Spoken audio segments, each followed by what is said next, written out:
उनकी आत्मकथा को बेशर्म और निर्लज्ज स्त्री द्वारा अपने आप को चौराहे पर नंगा करने की कुत्सित बेशर्मी का नाम दिया गया।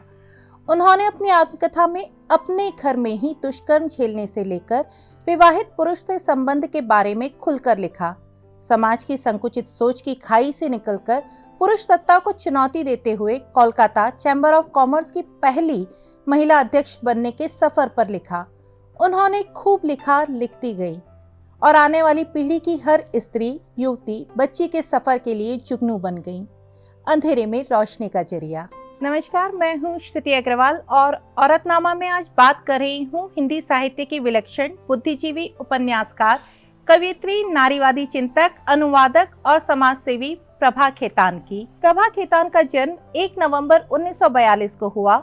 उन्होंने कोलकाता विश्वविद्यालय से दर्शन शास्त्र में एमए की डिग्री हासिल की और जिया पॉल सार्त्र के अस्तित्ववाद पर पीएचडी की उपाधि हासिल की।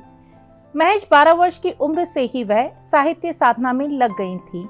उनकी पहली कविता सुप्रभात में छपी थी। दर्शन, अर्थशास्त्र, समाजशास्त्र, विश्व बाजार और उद्योग जगत की वह गहरी जानकार थीं। उद्योग और साहित्य दोनों क्षेत्रों में उन्होंने अपने को स्थापित किया। कोलकाता चैम्बर ऑफ कॉमर्स की वह पहली महिला अध्यक्ष रहीं। स्त्री विमर्श को केंद्र में ले आने के पीछे जिन चुनिंदा लेखकों का योगदान है, उनमें प्रभा अनन्य है। प्रभा का जन्म कोलकाता के मारवाड़ी परिवार में हुआ था। अपने भाई बहनों की तुलना में उनका रंग सांवला था। इस रंगत के कारण उन्हें मां का प्यार हासिल नहीं हुआ। पिता का साथ कम उम्र में ही छूट गया। बड़े भाई ने ही यौन शोषण किया। वह भयावह घटना जिसमें बच्ची की उठ रही आवाज को घर के ही लोग गले में घोंट देते हैं, बाहर निकलने नहीं देते, जिसके कारण भुक्तभोगी शारीरिक से ज्यादा मानसिक यंत्रणा से पीड़ित हो जाता है। प्रभा ने समय मिलने पर घुट चुकी आवाज को बुलंदी दी। अपनी आत्मकथा में पूरी दुनिया को डंके की चोट पर बताया कि परिवार नामक इकाई में भी किस तरह के अत्याचार हो सकते हैं। अपने इस कटु जीवन में विदुषी प्रभा को साथ मिला डॉक्टर सराफ का, जिनके बारे में वे अपनी आत्मकथा अन्या से अनन्या तक में लिखती हैं। 22 वर्ष की थी, आंखों का इलाज कराने एक रोगी के रूप में उनके पास गई थी। वे मेरी आंखों में ही खो गए। 2 लड़के और 3 लड़कियों के पिता, 40 की उम्र। जिस राह मैं चल पड़ी थी वह गलत सही जो कुछ भी हो, वहां से मुड़ना संभव नहीं था। हमारे मिलन का कारण देह नहीं थी, लेकिन हम देह से इतर भी तो नहीं हो पा रहे थे। मुझे शादी नहीं करनी थी। मैं किसी पुरुष के बारे में सोच भी नहीं सकती थी। प्यार दिमाग से नहीं, हृदय से किया जाता है और यदि हृदय से हम कुछ करते हैं तो ज्यादा सोचने समझने की जरूरत नहीं होती। इस तरह के प्रेम संबंध का नतीजा क्या हुआ? शांता ने संबंध तोड़ लिया। गीता नाराज रहने लगी। सहेलियां मुंह चुराने लगी। अन्या से अनन्या तक प्रभा की आत्मकथा उनके जीवन के सारे उतार चढ़ाव ही नहीं, बल्कि उनके मन के अंदर चल रहे सारे वैचारिक द्वंद्व को खोल कर रख देती है। अपनी आत्मकथा में एक जगह वह स्वयं से ही सवाल करती हैं, मैं क्या लगती थी डॉक्टर साहब की? प्रियतमा, मिस्ट्रेस, शहजादी पत्नी।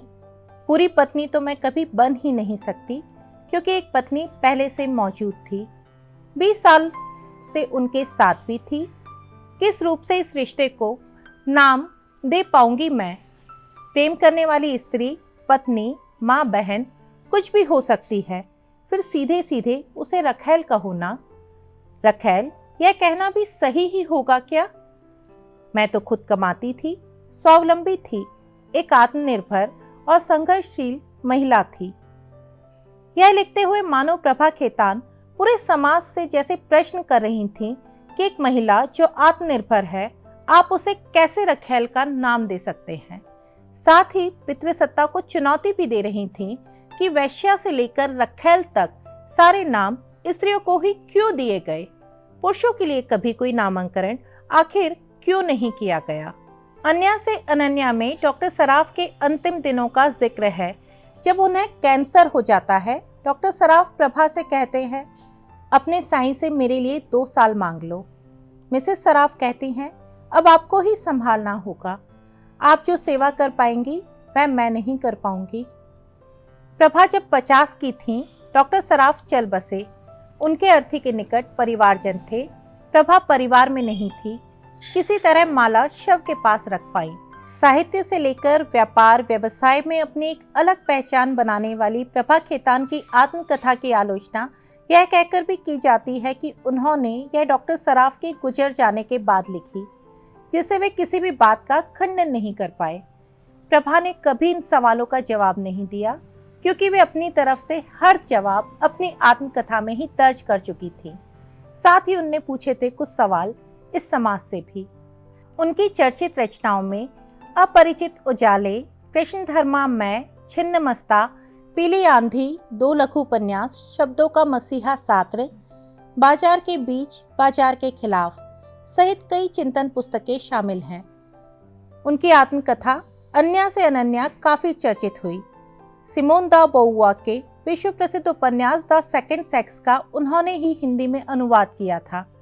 प्रभा खेतान को उनके साहित्यिक योगदान के लिए महापंडित राहुल संस्कृतायन पुरस्कार व बिहारी पुरस्कार से सम्मानित किया गया था। आत्मकथा अन्या से अनन्या पहले साहित्यिक पत्रिका हंस में धारावाहिक के रूप में छप चुकी थी। इस कथा को जहां एक ओर बोल्ड और निर्भीक आत्मस्वीकृति की साहित्यिक गाथा के रूप में बहुत प्रशंसा मिली, वहीं बेशर्म और निर्लज्ज स्त्री द्वारा अपने आप को चौराहे पर नंगा करने की कुत्सित बेशर्मी का नाम भी दिया गया। इस किताब में उन्होंने जिस बेबाकी से अपनी जिंदगी के सफरनामे को बयां किया है वह काबिले तारीफ है और उनके साहस को बतलाता है, जिससे आगे आने वाली पीढ़ी बहुत कुछ सीख सकती है।